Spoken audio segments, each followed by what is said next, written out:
The World Economic Forum, Stellenbosch University new social covenant event made possible by Barclays Africa.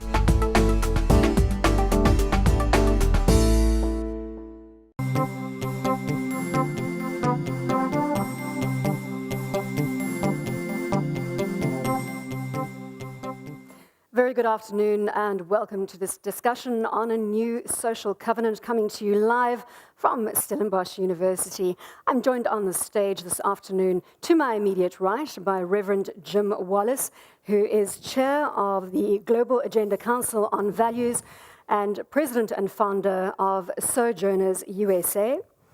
To his immediate right, we have Trevor Manuel, who is former minister in the Presidency for the National Planning Commission and former Minister of Finance, South Africa.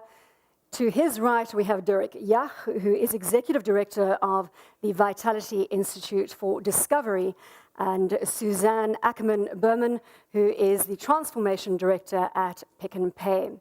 Before we go any further, let's hear from the Executive Chairman and Founder of the World Economic Forum, Klaus Schwab. It's a great pleasure for me to welcome the participants to this conference on a new social covenant. We need such a new social covenant because when we look at the global risk report of the World Economic Forum, the lack of social inclusion is the most important risk which we have identified for 2014. If we do not close the gap between the rich and the poor, and I should also add the gap between the present generation and possibly the next generation, our societies will have difficulties to survive in a peaceful manner. But it's easily said we need a new covenant. How should it look like? How will it be built on values? Now, first, we have to recognize that to integrate all those people who are still in need, to integrate all those who are poor into reasonable living conditions will require economic growth. But just to create economic growth is not enough. We have to also change our thinking. What has happened in the last years, particularly under the pressure of the economic crisis, is that we became all much more egoistic, and if we talk about countries, even more national interest minded. We also became much more crisis-driven. So what we have to do is to develop again a much more comprehensive, a much more forward-looking thinking, and of course, a much more responsible thinking. In 1970, I wrote a book, and for the first time, I described what is called now the stakeholder theory, which means that business leaders are not only responsible towards the shareholders, but are responsible towards all stakeholders, which means the employees, the government, those who are living in the neighborhood of their companies, and so on. So we have to revitalize this multi-stakeholder concept, because it means that when we have a responsibility, like the management of a company, we are not just the actors on behalf of one of the interest groups. We are the trustees of the whole. Today, what does it mean in corporate decision making? We are the trustees of the company and not of the shareholder, which means we are obliged to make sure that the company prospers long term. And only in such a way we can fulfill the expectations of all the stakeholders. Even if the expectations of stakeholders may differ at a specific moment, all stakeholders have one thing in mind: the long-term prosperity of the company. We have to make sure that we translate this concept into real decision making. And this means always to feel the trustees of the whole, always to feel the trustees of all those who depend on our decisions. I think that's in a nutshell what we mean with a new social covenant. That was Klaus Schwab, Executive Chairman and founder of the World Economic Forum. Jim, let's turn our attention to you. You've spent 3 days behind closed doors debating a new social covenant. And I think it's important for our audience, and specifically for those viewers that have joined us across the African continent, to unpack what we are doing in terms of this new social covenant. Well, I'm wearing the hat of the chair of the Global Agenda Council on Values, which produced this new social covenant. And, but I'm also a theologian and a pastor from the faith community. So if you'd allow me a theological statement. In God's economy, there is enough if we share it. It's as simple as that. The Pope wrote a letter to Davos opening night, and he wrote this to the participants. Humanity should be served by wealth, not ruled by it. So I'm going to start there. I also am very glad you're doing this here, because I have been blessed by being in this country many times and got to, as a young man, learn all of the, being part of the old leaders and the old stories about the miracle of political liberation. But now I've been here for a month, traveling around. A new generation has another vocation, which is economic liberation. Unless that's accomplished, that will threaten the political liberation. So yesterday, we talked about how a new social covenant might help with that. Now, the term is not a new social contract, which is transactional. The idea is a moral covenant, a moral promise. So in the introduction, we talk about choices and values that we decide things by, business, government, civil society. Those choices must be self-conscious, those values, not based merely upon the inertia of accumulated interests. And it says the stakes are high. So there are 3 values that we talk about in this covenant, which we lay out, but I'll just name them briefly. Human dignity. We're all for that. But let me read a statement by my mentor, Dr. Martin Luther King Jr. Injustice anywhere, he said, is a threat to justice everywhere. Went on to say, we are caught in an inescapable network of mutuality, tied in a single garment of destiny. Whatever affects one directly affects us all indirectly. You've got a word for that in Africa called Ubuntu. I'm not human apart from you. I can't be.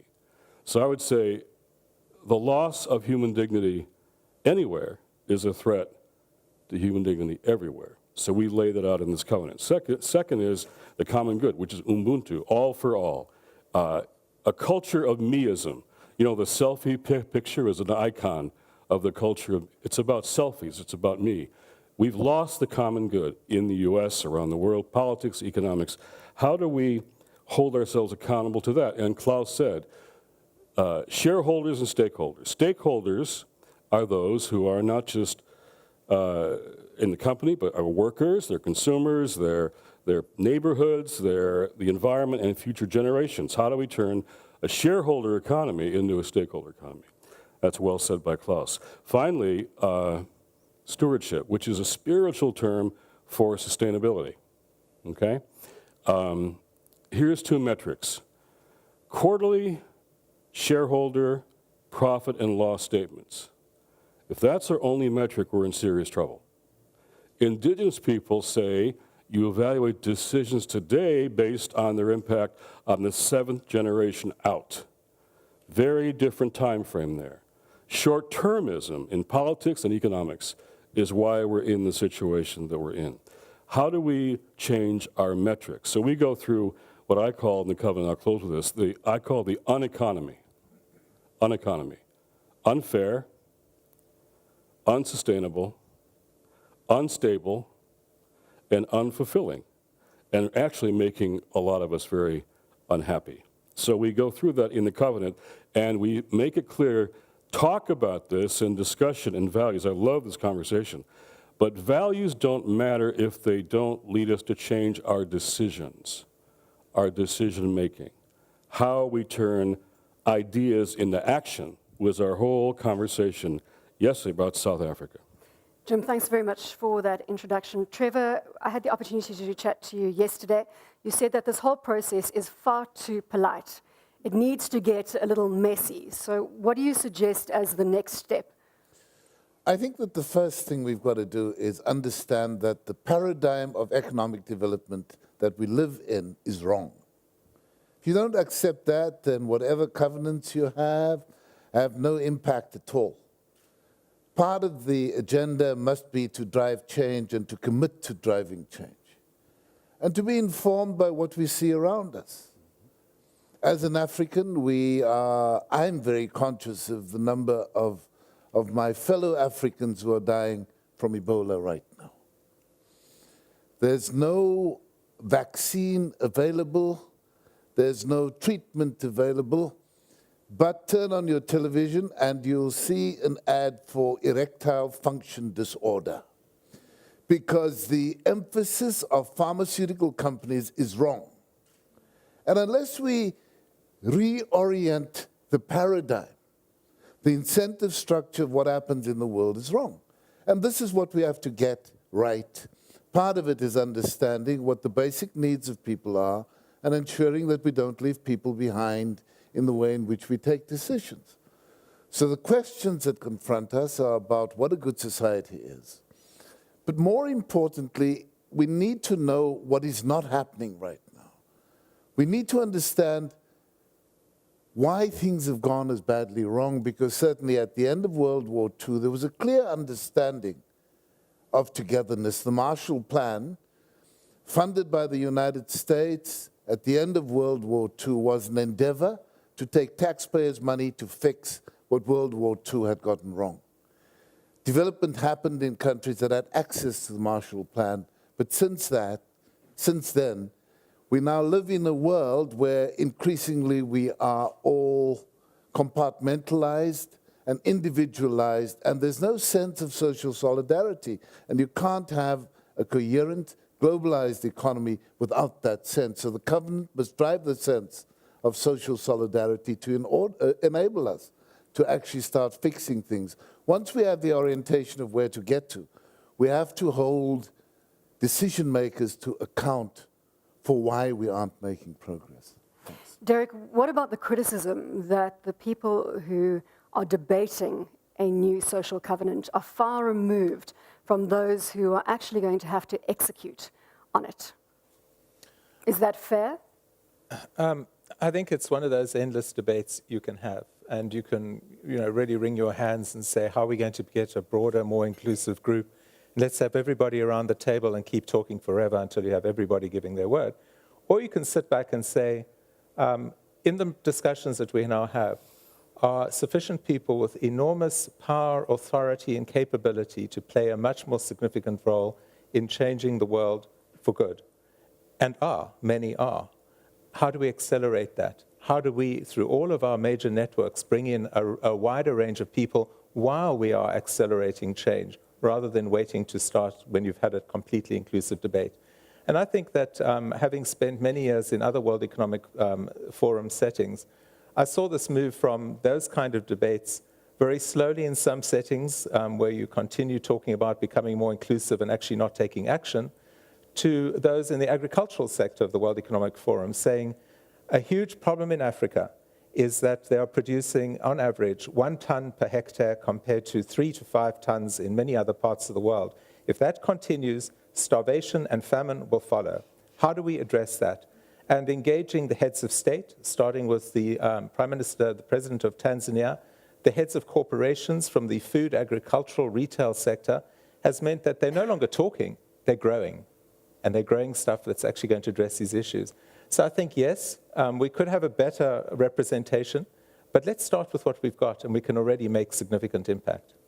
Well, Suzanne, let's add to the private sector voices in the room and get your thoughts on how corporate South Africa is going to respond to the covenant.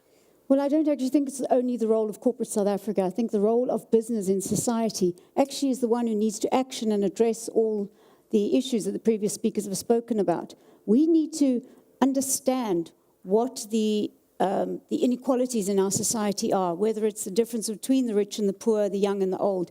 And as business, we are the ones who are equipped to address those inequalities, to create the jobs, to provide the skills needed, to address the food crisis issues by engaging with people as small farmers, small traders, small producers, bring them into the formal economy, give them an access to the market. And those are very practical matters where business across Africa can actually change and help transform the economies. Do you believe that business is rising to the challenge from what you are seeing on the ground? I do. I don't think it's happening fast enough. I think there's a lot of talk. I think practice is lagging behind principles in some matters, but I do actually believe it is happening. And I do think that in South Africa, the BE codes of good practice are actually going to help accelerate the process, but it needs to be a more meaningful measurement. And I think a conscious social attitude to transforming and changing from the ground level and addressing those inequalities quite seriously. Jim, yesterday when I interviewed you, you said to me, today I need to ask you very tough questions. I need to be a good journalist. So I'm going to turn the tables on you and I'm going to go, what is the most difficult question anybody could ask you right now on a new social covenant? Well, the issue, as I've heard for a month across your country, is inequality. More inequality here now than during apartheid. Now, globally, the covenant says, 19th century, the ratio of the rich 20% in the world to the poorest 20%, 7-to-1. The end of the 20th century, it's 75-to-1. My country, the top 400 people have more wealth than the poorest 150 million people. 150 million. Executive salaries to average worker, 30 years ago, 30-to-1. Now it's 515-to-1. So that has got to be addressed. To me, that's the central question here. Stakeholders. We know tough it needs question. to be addressed. Remember, I want to hear your tough question, but let me just pull back to the fact that we need to address inequality. How are we going to do that? Because we all know that it needs to be addressed. What are tangible moves to actually making that a reality? Is it possible, in other words, sir? Well, it better be, because if you don't deal with this here and we don't, we're in trouble. Trevor said it well. If people are focused on survival, then people who are trying to survive, they'll do anything to survive. Solidarity versus survival. Solidarity means you feel a part of something. Do black South Africans feel like stakeholders in this economy, real stakeholders? Survival versus solidarity. And so I think you've got to deal with income, you've got to deal with land. You've got to deal with the people who ran the country during the days I was here with apartheid are still running the country. And how do people, the young kids I talk to on Soweto streets, well, how do they think life has changed for them? That's the tough question. On the street, to me, it's got to be street level, on the street. And the room we had yesterday was a powerful group of people, but I would say we were all the included. So how do the included deal with those who are, as Klaus said, the excluded? That's the issue. So the tough question is, how do we reach the people on the street? Take it to the street, yeah. Trevor, let's get your thoughts, because I know this is also very close to your heart. I think that it's important to go back to what you raised earlier, Bronwyn. We need to get those dissident voices in the room. You need the disagreement. I forget who it was who said, people enjoy sausage, but you don't want to see how it's made. A covenant like this is going to be messy. It has to be messy. It can't just be nice, wealthy people sitting, talking to each other, laughing about the world. There are voices out there that represent the excluded, and they're there because they're poor, they're there because they're young, they're there because they're unemployed. Unless we get those voices talking to us, unless we understand what the issues are, the idea that you can bake this covenant very neatly in Davos and try and sell it to the world is not going to work. It'll be an exercise in futility. Part of what we have to do is take these ideas out. Now, The question is, when do people begin to feel a sense of participation? The person who we're honoring, the late Professor Russell Botman, was very focused on what he referred to frequently, the pedagogy of hope. And he had a very simple description for it. If I feel that today is better than yesterday, then I will have a sense that tomorrow will be better than today. And you can only communicate that sense if you actually are in touch with people who are in a different position to what you are. And I think that that is the call, and you know, as irritating as some of those voices must be, I think that drafters must actually get out and be constructively engaged with people who aren't of the same mind right now, but the objective must be to have a persuasion around some central themes. But then it's also important to hear what trade unions say in this country. Frequently they say, yes, you'll have a covenant if we all agree on what to give up. And so they bring the breakfast story into play. And people who have particular religious beliefs, forgive me for the analogy, but they say you can be the chicken and lay the egg and move on and lay another egg. The chicken lives on, it parts with the egg. Or you can be the bacon, and the bacon comes from the back of the pig who's slaughtered to produce the bacon. Who gives up what to produce the covenant? Because what we have is wrong, and if you want to fix it, then you've got to have agreement about who gives up what. If you don't have that, then we've constructed a framework for very generous discussion between ourselves without the objective of trying to construct repairs in society. Derek, one of the other very important discussion points has been that it's not just about a high-level new covenant that we're going to set. It's about many covenants that will be made among geographies, specific country covenants, industry covenants, business covenants. So now let's find out how we make tomorrow better than today, to borrow from Trevor. Where's the starting point for discovery? Bring it home. Well, I'd say it starts with that most precious element that we all value, our own health, our own life. And if you think about the way in which the covenant is going to translate into action, for me, the most visible proof of it would be first in how employers work with their employees' health and value the fact that that is the source of productivity, morale, retention, growth, and long-term profitability. And it then moves to the families of the employees and recognizes without the family investment, you won't actually have the employees on board.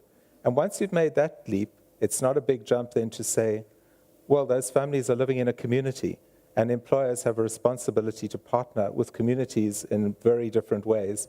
And I think Suzanne can probably speak to some of the practical ways we're starting to see it. Discovery knows that, because we know from the data that we've done, and everybody understands intuitively, that as health starts improving, you start having a virtuous cycle improving. Productivity improves, morale improves, retention in the workforce improves. So I would say that the one area, the entire focus on health, is one where you can see a practical outcome of the covenant. But there's a second one I just want to touch on hearing the discussion. And that's the role of science and technology. I think I get a bit worried when I hear discussions that stay just at the level of values and morals, and then jump to economics, without going back to some of President Bill Clinton's words almost 25 years ago, when he actually wrote in Science a very interesting article. And the key line was that brains are globally distributed, their use is not. What he was referring to was the fact that we have extraordinary intellectual capability in every country, in every society. We give them the opportunity to engage initially in science and technology. We will see an extraordinary explosion of activity that will start addressing some of the economic issues we're talking about. And the proof of it came home to me recently when there was a follow-up meeting when President Obama hosted the heads of state in Africa in Washington, where we had a follow-up meeting with the heads of the African Academies of Sciences from across the continent. And they'd made this point very strongly. why are we not seeing greater investments in the academies of science across Africa? If you do that, that is one of the best long-term investments in stimulating the kind of sustainable innovation, turning those brains to very powerful use, generating the entrepreneurial spirit that is just below the surface and if given a little bit could actually be scratched. And the proof of it, that it's happening across Africa. People watching in Kenya today are no longer using money and credit cards, they're using M-Pesa, the most sophisticated way of transferring funds on the planet. They're showing us how to do it. Not from here, in the Karoo, you have the largest science experiment on the world, the Square Kilometre Array, that is attracting scientists from Africa and showing that the future is positive if we actually look through the eyes of science. So I would say both health for our individual needs and science as a hope for the future are two of the broad sectors where if we're really going to make a difference and translate the covenant into action, we should be giving greater attention. Suzanne, let's bring Pick and Pay into the discussion. Focusing on the tangibles, what are you doing towards that social inclusion, which, as Klaus Schwab has stated, is probably, or the lack of social inclusion is one of the biggest risks that the world faces? Thanks, Bronwyn. And we are currently present in 7 African countries. And we have a very deep philosophy that business is not about maximizing profit alone. And if that small principle can be taken across the globe, we'd be able to transform and change the mindset of the business's implication and application into society. So we are working in every country where we're at, we'll try and engage with the local procurement and the sourcing. And there is no reason for us to source tomatoes in Italy or South America when we grow them right on our doorstep. Here, Kenya, Zambia, whatever country we're in, they grow. And understanding the natural resources and the sourcing of product into the formal economy. That's going to create the jobs. That's going to address the needs of food security. That's going to create empowerment for individuals who are servicing their own society. And that's fundamentally the role that big business, whether it's procurement, manufacturing, or retail, can appreciate and do wherever they go and practice their business practices right around the country or the continent. Trevor, let's bring the National Development Plan into this discussion. And again, when we spoke yesterday, you threw forward to the example of the National Collaboration Education Trust under Sizwe Ngasana, and the fact that you are seeing tangible results of that. And I suppose really it's a covenant. Can I use that terminology? Because it's government, business, civil society, and labor moving to make a difference at the ground level, so speaking to the street on education. You know, in the analysis of education in our National Development Plan, the key issue is that there still is vast inequality. Teachers are paid the same, there's vast inequality, partly because there's a breakdown in accountability in poorer communities, and partly because there's insufficient pressure on teachers to perform. And what the Education Collaboration Partnership does, and it's jointly chaired by Sizwe Ngasana of First Rand Bank and the Minister of Basic Education, Angie Motshekga, they are actually operating in the most challenging districts, talking to teachers. It's behavioral change you've got to effect. Why are teachers not teaching? What are their concerns about their ability to teach? Why do they fear writing the exams? You know, grade 6 maths teachers don't want to take the grade 6 maths exam. And unless you can break that, and there's a lot of persuasion, there's a lot of behavioral change necessary. And that is clearly the way in which you go. So you've got to change a number of interfaces. It means that you must actually get people on the ground.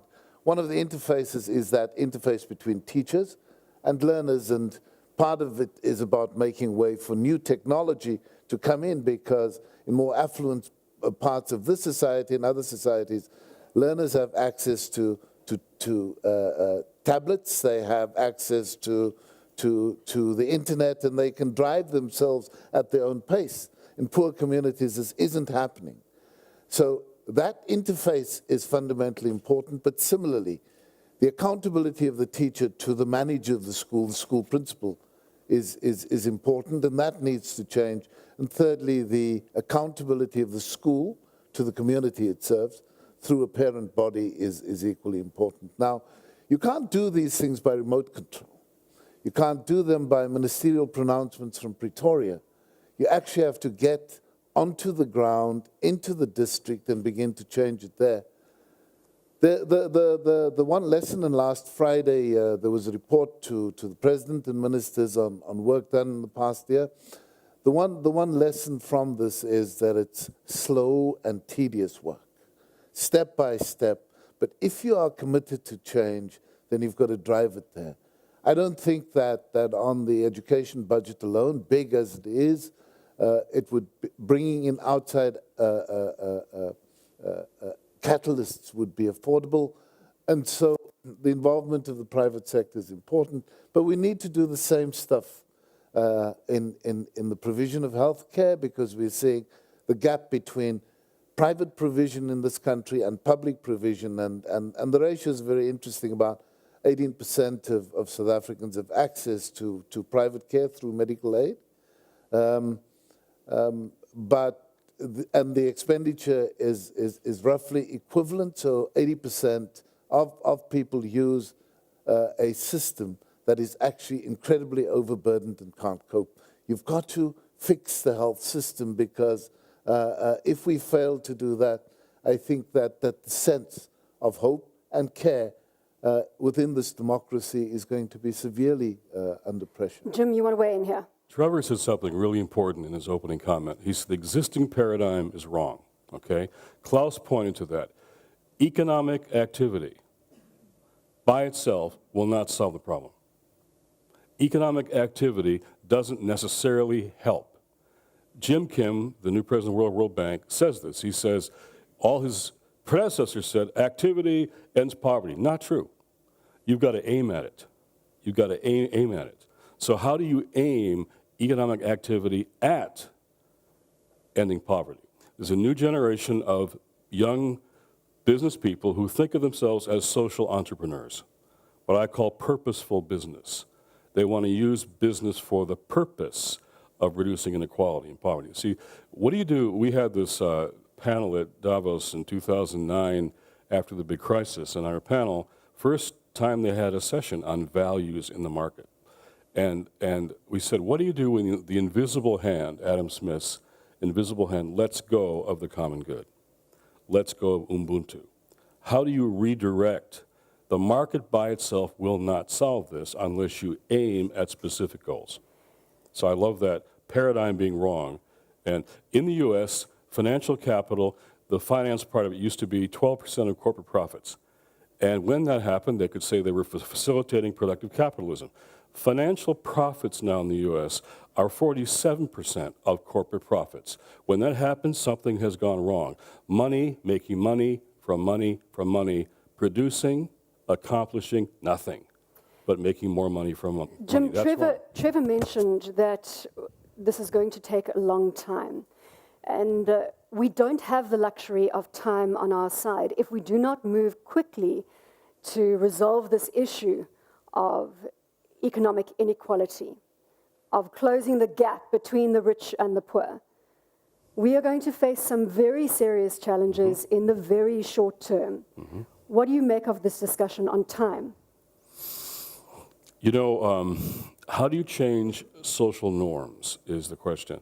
I spoke last year to 20,000 Catholics in the U.S., and I said, who would have thought, raise your hand, that the leader who would most change your church and the world's perception of Christianity would come from your church? Francis. Nobody raised their hand. Francis shows a kind of authenticity and a simplicity and leadership that shows changes things. I heard executives here, CEOs talk about reducing their executive compensation publicly in this context for the sake of inequality. I think leadership makes a big difference, and Francis shows how leadership can change things quickly, perceptions, social norms. So leadership is always, and Nelson Mandela taught us all. We had our service for Nelson Mandela, and I said to our National Cathedral service, Nelson Mandela taught us that leadership is not just about skills, it's about sacrifice. Jim, So what does we're that running mean? out of time. I'm going to pick up there. Trevor, you want to add? Let me talk about what's wrong. You see, your panelists here are all too old. We are all too old. You see, we must step aside and allow young people who understand the world differently, who engage with issues, who communicate differently, to take control of what needs to happen. We're as old as the institutions that sit across the multilateral world. The UN, the World Bank, the IMF constructed at the end of World War II, now past its sell-by date. We need new ideas. We need young people to take control. We need them to drive the agenda. And that, I think, is part of what we need to be doing right now in shifting the paradigm. We are too defensive of a world we understand. And unless we understand and appreciate that decisions are intergenerational, we will repeat the mistakes of the last 50 years or so. Suzanne, you took exception to being called old. Can you come in here? I can, but I do actually agree with Trevor that I do think this should be younger people.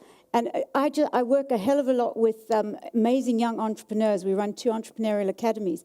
And to feel the energy of these young entrepreneurs who are looking for a better way to change the world, to make a social impact, not just in their own lives, but as part of society, to do work and business for the greater good of society. That is the entrepreneurial spirit. And I think that is the role that leadership needs to play in mentoring and growing entrepreneurs even further. Derek, you want to add? Yeah, no, I was just saying to Jim before we came in that one of the best things he could do as we start building the social covenant is to think about this being a gift of ideas to the next generation and how you actually engage them in actually taking up the action on their behalf.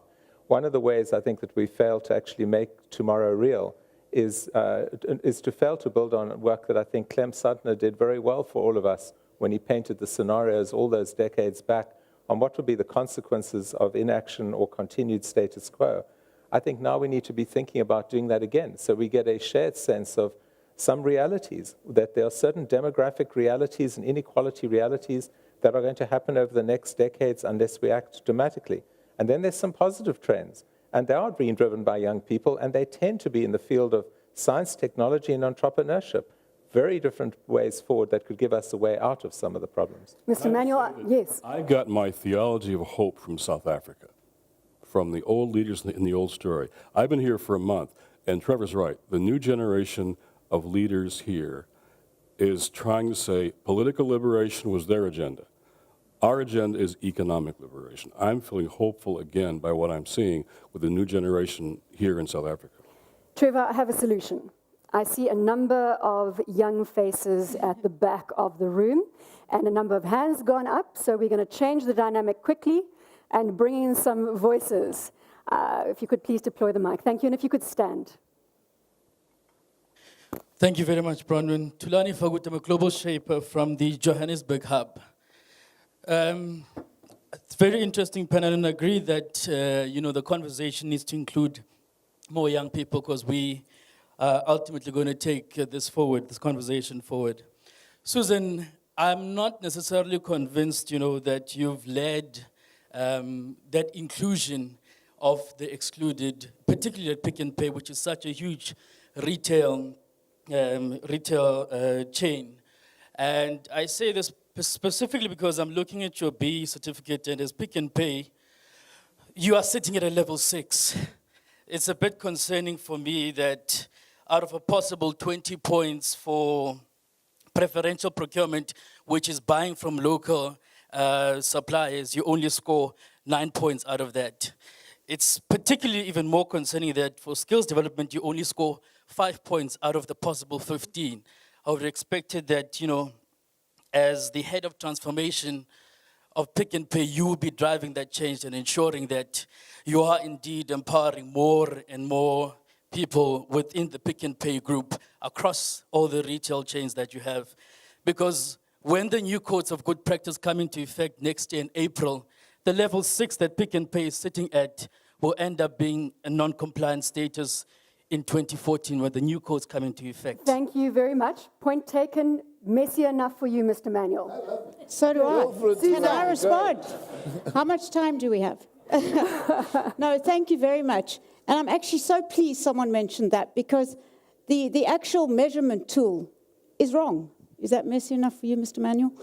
The measurement tool looks at your percentage of turnover, and when you're talking in billions of turnover and you're measuring how much you put in towards training, you're going to have a disproportionate value. I'm not an accountant, I'm not a financial person, but you cannot weigh one up against the other when you're talking billions and billions of turnover against empowering and upskilling 60, 70,000 people.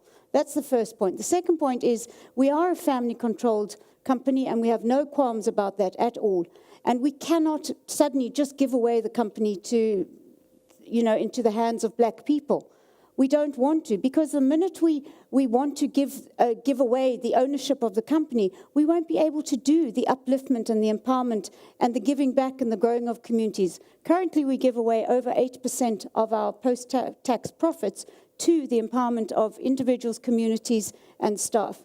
So unfortunately, the weighting is badly skewed, and well, let's get those young minds into redefining the measurement when it comes to that scorecard. Are you going to take on the challenge?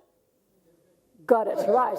Can I have? Thank you so much. Good morning, from Stellenbosch. The one thing that this new social covenant, and especially in South Africa, that we're currently talking about, if you look at very young people, let us say between 20 and 30, is that if you look at the Premier of Gauteng, he said 2 weeks ago we have a trust deficit between races, between language groups, between cultural groups. And one of the things in South Africa that we have to address, economic liberation, that's a very important thing, but you can only get to economic liberation if people start trusting each other. And one of the things that we have on the ground level, a very big challenge with, is because, yes, things like BE, I'm a supporter of that, I think there's a place for that, can get so draconic, and it almost seems like a big dragon to a lot of young, marginalized South Africans. And the question is for me, how can we build South Africa together, not how can we work out one group and replace it with another group? Because that's one of the challenges of the economy. We have a middle class of 4 million people, some, if you look at it, positive 7 million people. We have to grow that to 20 million people to have a difference. We can't replace it, we must grow it. That's my contribution. If I can come in, Werner, I think that the Hope Project of Stellenbosch is very important, because what the Hope Project of Stellenbosch University does is actually to encourage people who come from different backgrounds in terms of race, gender, religion, to live together and act together. And in terms of understanding the National Development Plan, I've come to this campus and met student leaders from across the campus who go out and who have meetings once a week on an evening to reflect on their engagement with the community. That's the learning process. That's how you overcome fear, because what divides us is fear, and I think that we must take this experience of Stellenbosch, elevate it, and get other people on campuses elsewhere in this country, get young people elsewhere across the continent and in the world to talk about it. And when I look at how we as South Africans respond, and I look at what's happening in Ferguson, in the United States, where that young brown chap was shot, if you look at the detail of what's happening, no South African, black or white, would tolerate that kind of racism. We can overcome it. We've been through worse. We have to understand our own power, and the power that we have will come from the engagement, and trust will be built in that engagement, and that's what we have to build on. Jim, you wanted to do... Well, the first question came from one of your global shapers. They're supposed to ask hard questions, so that's good. Second one, you raised the big issue, trust. Trust. The social covenant talks about how we've lost trust. People think the system is rigged. They don't trust where decisions are made, who makes them, and for whose benefit. That's the question. How do we reestablish trust? And if we don't, then people won't believe their stakeholders. They won't believe their participants. Trust has been lost. Reestablishing trust, I think, is critical now, and that's going to come from a new generation who wants to make decisions in a different kind of way. So how do we establish that trust? Yes, I've got another voice. Thank you. Good afternoon. I'm Karine Visser. I'm here in my capacity as a member of an organization called Link to Grow. We are an organization of Cape Town-based professionals and business women, and we believe that individual and small group efforts can bring about positive change. And in my capacity as a networker, I'm aware of an organization called Partners for Possibility. We've been talking about trust. We've been talking about how young people need to become economically active. And we can only do that if we have a proper education system. The 2013 World Economic Forum Global Competitive Report said that South Africa's education system is number 146 out of 148. There are apparently 20,000 dysfunctional schools in our country. There are 25,000, I believe, and only 5 are properly functional, are the schools that I think most of us went to. But if we want to create a society where there is trust, we need to address, not only in South Africa, so if we're talking about the social covenant, I think it's worldwide, we need to have a proper basic education system. And I want to put a challenge to all the business leaders here today. There's a very practical way that you can all make a huge impact, and that is to sponsor some of your employees or your leaders to partner with a school principal. There are already 194 schools where these partnerships exist, and we see an increase in the results, in the academic results in those schools, because what we need, Mr. Manuel, is leadership in the schools. I mean, many of those principals, we know what the past of our country has been. They didn't go to functional schools. They haven't seen how a school should properly function. And Thank you very much for that input. Just again, in the matter of time, I would like to bring it back to Trevor, because you spoke earlier on education, that we are seeing a start at the ground level, just a start. Yeah, Karin, I'm one of those people who went to a school that was on the wrong side of the apartheid tracks. But it was a good school because teachers were very committed to producing learners in spite of the reality of apartheid.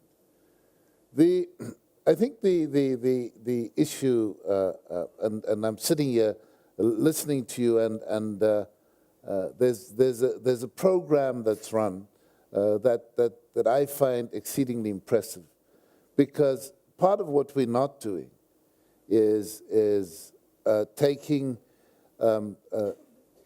people with skills in the business community into disadvantaged communities, and schools provides a very good interface. We assume that principals can manage the schools, and frequently they're up against it.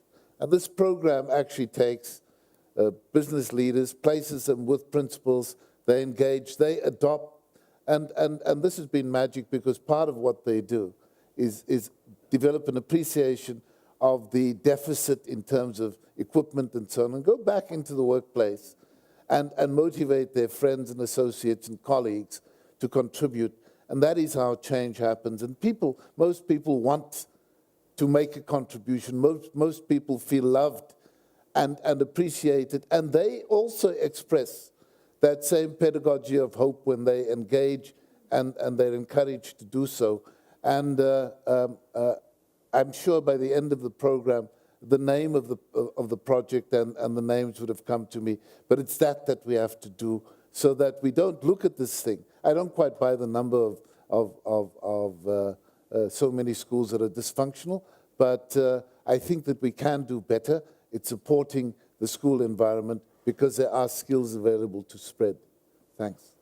I've got another 2 questions. Oh, we've got lots of questions in the room. So keep them short, please, because I'd like to get to as many of you as possible. We have 10 minutes left of the show. Good afternoon. My name is Kai Howie. I'm a student at Stellenbosch University.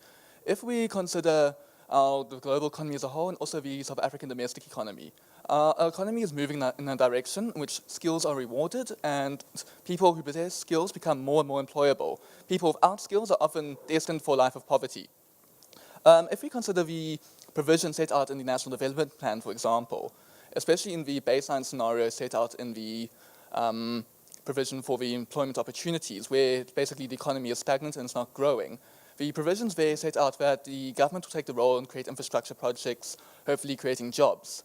My question to Trevor in particular, is that necessarily sustainable for the future, i.e. does it give the people involved in that program the requisite skills to actually be economically active in the future? And then for the business leaders here today, the question I have for you is that people getting born today are going to be, if they are born into a poor family, if they go to dysfunctional skills, they're basically destined for a life of poverty. This is something our generation will look to change, but by the time we get to a position where we can make a difference, we will be too old. The people who were born for a life of poverty now, they will never have changed, they'll be stuck in that poverty. What difference can you do now to change that, to actually give the people in our generation hope and an opportunity to actually become economically active in our economy? Thank you very much. Trevor, can we get your response first, and then Suzanne? Okay. Oh, no, you want to think a little bit. Have them go, because I've been doing a lot of talking. Suzanne, take the stage, please. I actually think that is the role of business. I don't believe that anybody born into poverty has to stay in poverty. And the role of creating jobs and creating work and skills development processes within a business environment actually reaches out and helps uplift people. You identify the lack of skills and you actively work towards addressing that within your business. And I think most businesses in South Africa are doing that quite remarkably. And I think another element is training and teaching people. People in rural areas can still become contributors to the formal economy, can change their way of life. They just need assistance and, again, access to mentorship, access to skills. And we've brought 150 small-scale farmers into the formal economy who are now commercial suppliers to industry. They previously were generations in poverty, or what you would describe as poverty, have changed not only their lifestyle, but the lifestyle of their entire community. It is possible. Derek? Yes, I know certainly from the Discovery experience, they recognize that it's in the material interests of the business and society to invest in ensuring we have a larger supply of trained medical and nursing professionals. And they invest accordingly. It makes sense for them and it makes sense for the overall business. And they know that the vast majority of people who are going to come out of those programs will not join Discovery-related programs, but they'll raise the cadre of capability in the country. And I think there's a lot more the country can do. I live in the US now, and I'm struck by the way the charity and foundation laws in the US are so supportive of incentivizing business to actually invest in foundation-related activities when there are tax rebates.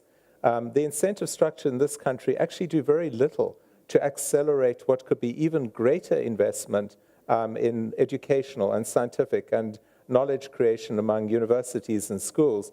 And I think that if we started to look at what are the legal obstacles to greater investment by industry, we would land up having substantial more engagement by industry in these broad-based societal gains. Trevor?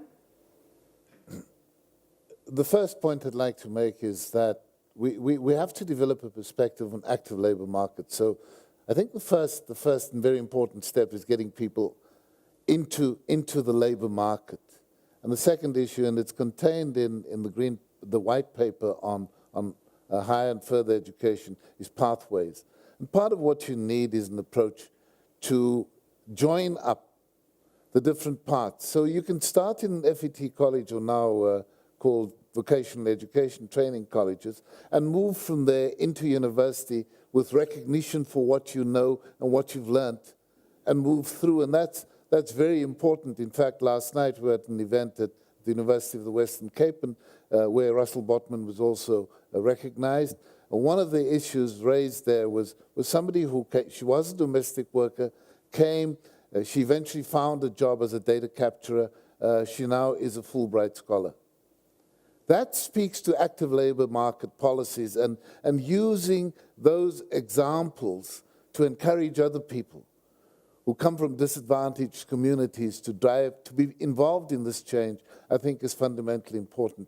It then says that you're breaking the intergenerational cycle of poverty. And part of transforming the public service of basic education, as Karina had suggested, is also ensuring that you can break that cycle by identifying and creating the love for learning, which is a prerequisite for the rest of development. And that I think is what we must all embrace. Unfortunately, we've got 2 minutes left on the broadcast, but we are going to keep the discussion going for another half an hour after the broadcast has come to an end. So I'm afraid I have to go to concluding comments from my panelists. I will address your question as soon as we're out of the broadcast across the African continent. I'm going to ask each of you to come forward with a closing statement on the process, a new social covenant, where we are right now, where we are going. Perhaps ask yourselves in that concluding statement the most difficult question you can come up with. Jim, that was specifically for you. And then let's move forward to engagement time with our audience a little later. So, Jim Wallis, if you can give us your concluding statements. In that last question, you used the phrase, where people were born. Apartheid, the evil of apartheid was the systematic separation of people so their destiny would be controlled by where they were born. And so, to me, the question is, how do people who are born in very different places really build those relationships with those who were born someplace else? I always go to the townships and listen to the kids in the street. And I was at a township this time in Durban, and they were doing street guys, economic activity from the bottom up. And they were full of being empowered. And they said, they called their thing, wake up and do something. So to me, how the relationship between people who are born in different places, there are skills at the bottom. There are skills. How do you empower those skills to change the top? That relationship, being born in different places and doing something together, that's the key. King said this, the fierce urgency of now. South Africa, I think at this moment, is in the fierce urgency of now. Trevor? Much of what we know and have was designed for a different era.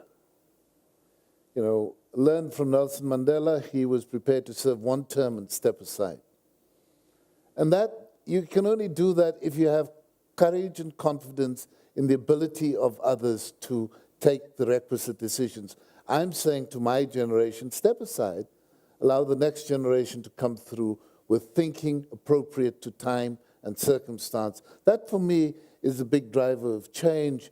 That's the space that we have to create for people who will respond differently because the pressure is different. And as they reconsider the issues of engagement, I want to end with what the Chilean President Michelle Bachelet said on the 9th of August when she delivered the Nelson Mandela lecture in the City Hall in Cape Town.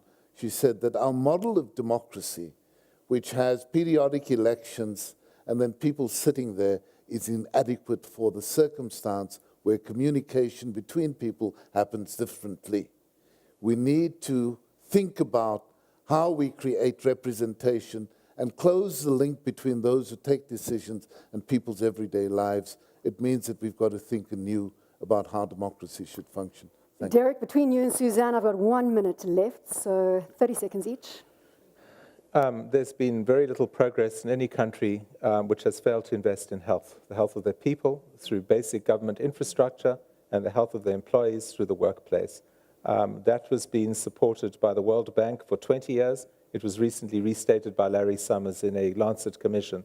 If we fail to forget that message, there's something practical, pragmatic we can do, we'll have continued outbreaks like Ebola as opposed to have thriving economies like we do in many emerging economies. I just urge all business, big and small, to operate with a soul. It's not about maximizing profit. It's about impacting the society in which we live. We are here to serve society. Thank you so much to my esteemed panelists. A warm round of applause, please, from our audience.